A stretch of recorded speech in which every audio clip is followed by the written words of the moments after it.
Behold one of the greatest hits. The Coming of Galactus. Fantastic Four issue 48, the Facsimile from Marvel Comics. You get the Watcher, you get the Fantastic Four, you get the birth of the Silver Surfer. You get to see Maximus and the Inhumans and Black Bolt.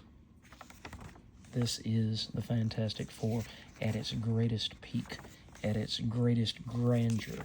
Maximus the Mad is trying to destroy Earth and the humans because he feels as though that the Inhumans are superior to everybody else. And in that moment, you also get to see the Surfer of the Skyways. The Silver Surfer zooming along the starways like a living comet. What does the Silver Surfer want? He wants to feed his master, Galactus. Galactus, a being who comes to worlds just like Earth and devours them for their energy, so that he can feed his own growing hunger. Meanwhile, the Silver Surfer has been alerted to our star in our solar system. And he says, surely a star like that will have planets that can satiate the hunger of my master.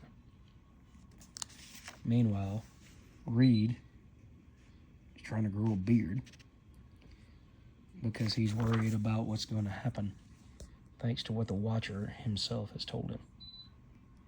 That someone named Galactus is coming for them, coming for the Earth, coming not to destroy just the Fantastic Four, but every living creature, every semblance of life on Earth, and then he will destroy the Earth as well. So not only will history be devoid, but there will be no chance that history can be brought back, that mankind can survive this. It's, for intents and purposes, the end of humankind. You get this wild, trippy artwork with some photographs built into the artwork. And you get the coming of Galactus. Because the colors weren't quite right at that point.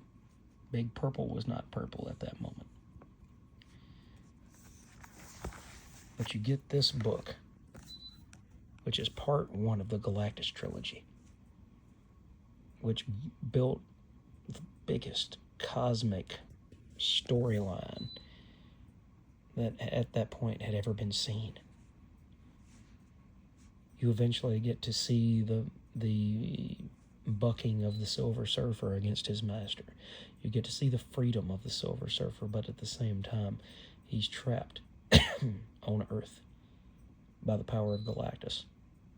So he loses his ability to soar the skyways, which is what he's always done.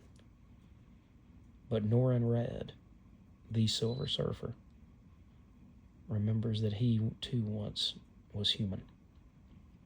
And he was able to tap into that humanity, that love for humankind, their knowledge, their growth.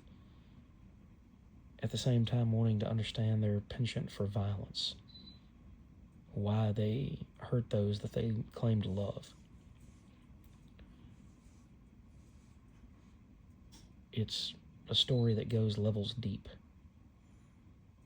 enough to really make you wonder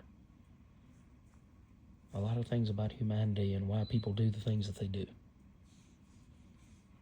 And I know a lot of you that might not be Silver Age fans are just saying it's just a book.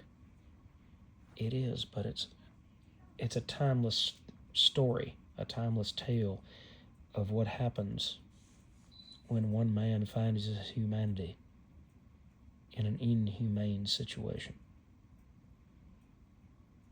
and what the power of one can do against a power that seems far greater than anything that he's ever faced before. So if you've never read this, do yourself a favor, and I think it'll come out within the next 3 months. I'll have to go back and look, and they might actually be re-releasing it, every 2 weeks or something like that. But get yourself a copy of Fantastic Four 48, 49, and 50.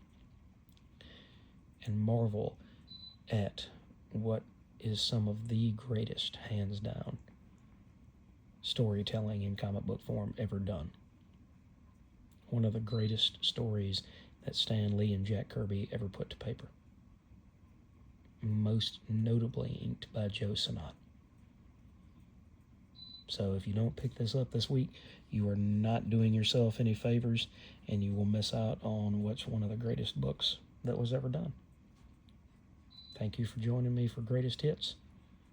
Don't feel that I've oversold it. I hope that I haven't oversold it. But if you hadn't read this, you should really go check it out.